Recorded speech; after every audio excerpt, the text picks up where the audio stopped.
How much of acting is managing those weird relationships that you have with these other people that you're acting with? Like you've made some references to like people changing other people's lines and not being prepared. I got out of acting for that very that was the thing that I went from a world of stand-up comedy, which are just a bunch of crazy people, to actors, which are a bunch of crazy people but in a different way. Yep. And the managing all the different characters and all the different personalities, how hard is that? That seems like that could really get in the way. Well, yeah, sure it can. And it's like a thumbprint. Every time you're on a new project, it's a completely different, fingerprint. You never know what you're going to get. And sometimes projects seem blessed, and sometimes you could say they're cursed. But again, my Susan Downey Esquire was talking about this yesterday. She goes, it's the only thing you can't overcome as a creative producer on a big movie or anything is, in principle, no matter what happens, you can fix it. Oh, we lost the light. Oh, the thunder, the weather came in. Okay, he got sick. Oh, she's pregnant. Okay, great. Let's change the costume. You can't overcome personalities. Yeah, the relationships that people have with each other. Do you meet up before you commit to a role? Do you ever say, like, I want to meet Captain America and find out what the fuck that guy's really like?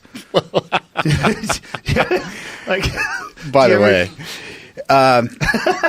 I mean, I love that you think I have the authority. Did you cast this guy? All right, let me get a taste of him. I'll tell you if he can stick around. I'm really interested in doing that, but can we all have a group dinner or something like that? Yeah. Can I meet these guys? My crazy? MO is always let's mind meld, let's get together, let's work weekends, let's spend time together, because you can't replace that familiarity, but so you have to try to build it. And sometimes it happens very naturally. Like, I adore Chris Evans. I can't even tell you why. He's a Boston guy. He's technically such a brilliant actor, but he also doesn't take himself seriously. He's flaky, but he's the first guy you would want to have your back if something went down. And yet we're different enough where I feel like by being who we are and then both having those characters, we were able to, I think, I thought Civil War was a special moment in the arc of the Marvel films about turning one against the other and what it meant, and so sometimes you just get lucky. As a matter of fact, the whole Marvel universe, possibly without exception, just happens to be a really well what do you call that when you put together something curated group of souls. Well, it's interesting because people take superhero movies seriously now. Like, now superhero movies are films that happen to be about superheroes. Whereas, for the longest time, superhero movies were bullshit. The TV shows were kind of clunky. They were campy.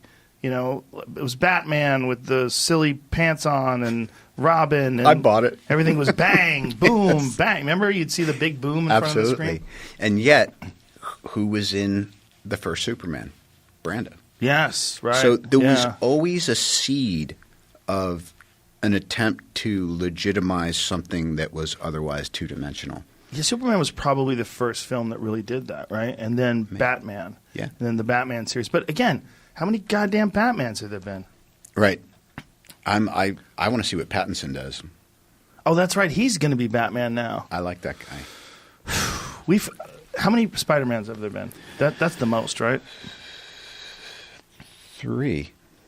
Only 3? Yeah. And 3 Hulks, right? At least. 1, 2, 3. Not counting the TV show. Yeah. Counting the TV show. 4, counting the TV show. Oh, you're right. Eric Bana. You're right. Yeah. Norton.